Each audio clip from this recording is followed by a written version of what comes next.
Hey folks, so my name is Lindsay Cowie. I've been making YouTube videos about the Camino de Santiago for about 3.5 years now. My first video I ever made was called The Camino de Santiago for Dummies, and I just kind of laid out a little bit of the basic information about the Camino. I've gotten hundreds of questions from soon-to-be pilgrims all around the world. And while I've tried to make videos to address some of the most frequent questions, I haven't been able to get to all of them yet. So I thought I would do a Camino de Santiago for Dummies Part 2, in which I answer a lot of the most common questions that I get about the Camino. So if you've ever wondered or wanted to ask me, what's the weather like in May? How much does it cost? What kind of bag do I need? That kind of stuff.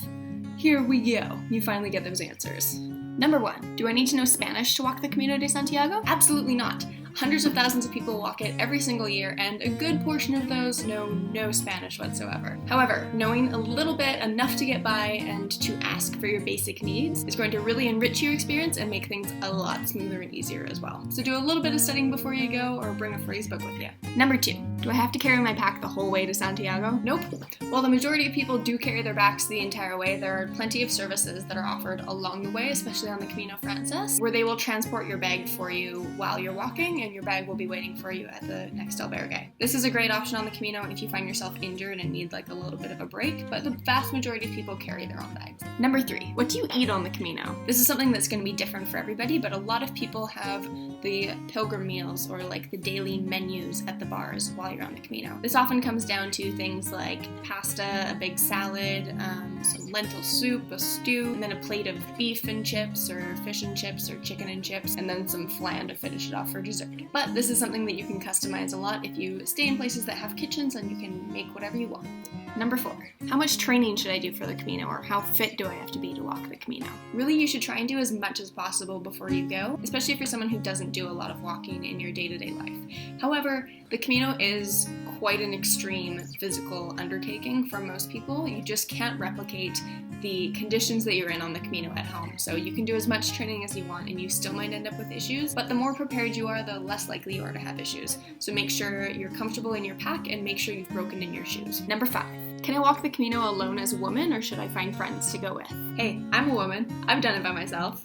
You'll meet a lot of people on the Camino who are doing it by themselves or with people. It's really up to you, but if you want to go by yourself, don't let any of the stories that you've heard scare you away from doing that. This is one of the safest places to be traveling by yourself as a woman in the world, I would say. I felt very comfortable the whole time, and so will you.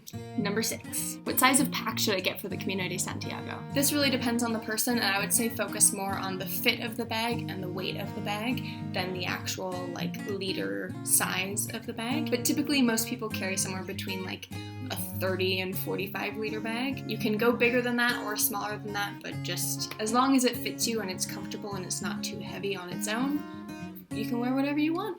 Number 7, should I bring a floor mat in case the albergues are full or in case I have to sleep outside or something? No. While these are possibilities, honestly, the weight and the burden of carrying that floor mat the entire way, just in case to maybe save you the discomfort of one night's sleep, don't bother. In that situation, just spring for a pension or a hotel or something. That would be the same price as actually buying a floor mat. Number 8, what about bedbugs? Bedbugs definitely happen on the Camino. I mean, you're staying in bunks with tons and tons of people, and if you put your stuff down on the bed, you can be transporting bedbugs from albergue to albergue. Bedbugs typically are only active during the summer months on the Camino, between June and maybe September, until they kind of die and go into hibernation or whatever it is bedbugs do. I have not actually ever experienced them because I've only walked in April or May, so I don't have any tips on how to treat for them, but if you're walking during those times of the year, maybe read up on them a little bit and figure out how to prevent that. Number 9, what are my options on the Camino as a vegetarian or a vegan? The concept of vegetarianism is mostly unknown in Spain, especially the rural areas that you're in. If you ask for no meat, sin carne, they'll probably ask you if you want chicken or fish. If you ask for no meat, chicken or fish, it's likely that whatever you get might have been cooked in some sort of meat broth. Vegans, I'm sorry, you're pretty well probably going to have to cook for yourself the entire way, so make sure you stay in places that have grocery stores and kitchens. That's just the nature of Spain. Spain is a meat-centric country. You're going to see hawks of ham hanging from the ceilings in bars a lot. It's good for the rest of us, not so good for you. My apologies. Number 10, what's the weather like in May? or October, or April, or July. So I get questions about weather all the time. Here's the breakdown. May, you can have really hot days or really cold days all at once. Same with April, lots of rain, could be really hot. Same with October, could start really hot, could get cold by the end, you could have snow in some places. I had snow in May. In the summer, it's gonna be hot. It's gonna be real hot. But you're still gonna need pants and like some sort of long sleeve shirt in case it rains, and for the evenings because it does get cold. Number 11. How much does the Camino cost? Well, it depends how fancy you want to be while you're there.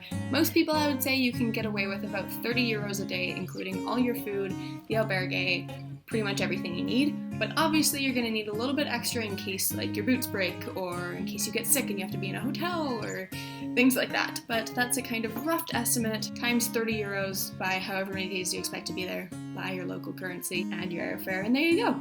Total cost. Number 12. How do I choose which route to do on the Camino? Okay, this is for real tough. You have to figure out what your main concerns are and what you are most hoping to get out of it. Most people start with the Camino Frances, but there's definitely no rule to that, so pick whichever one you want. If you want privacy and to be walking alone a lot of the time, don't do the Camino Frances. If you want a pretty flat route, the Portuguese or the Frances will be good. If you want something that's not too hot even in the summer, walk the Norte. If you want lots and lots of people around you all the time, walk the Frances. Just do as much research as you can, look at some photos, see, yeah, that looks nice, I can do that, and go from there. Good luck. And finally, are you planning another Camino? Hi, sorry to interrupt past Lindsay, feature Lindsay checking in here. Since I recorded this video, my answer to this question has changed slightly. I was in the planning stages, I am now in the planned stages. I have booked my flight and I am flying out of Canada into Lisbon to walk the Camino Portuguese on May 1st. I can't believe that it's happening again, but this is the perfect time for me to do it and I really need to do it right now. So you guys will be seeing a lot more from me in the coming days. I'm going to try and film a lot while I'm there, as well as a lot of videos about like packing and everything that's kind of relevant to my life right now, like finding new boots and a new backpack, which you had seen, it was sitting right there when I filmed it. It's over there now. But yeah, I have a lot to talk about now and I'm very, very excited. So thank you guys for being on this journey with me for the last 3.5 years, and off we go again. I'll talk to you guys very soon. Bye!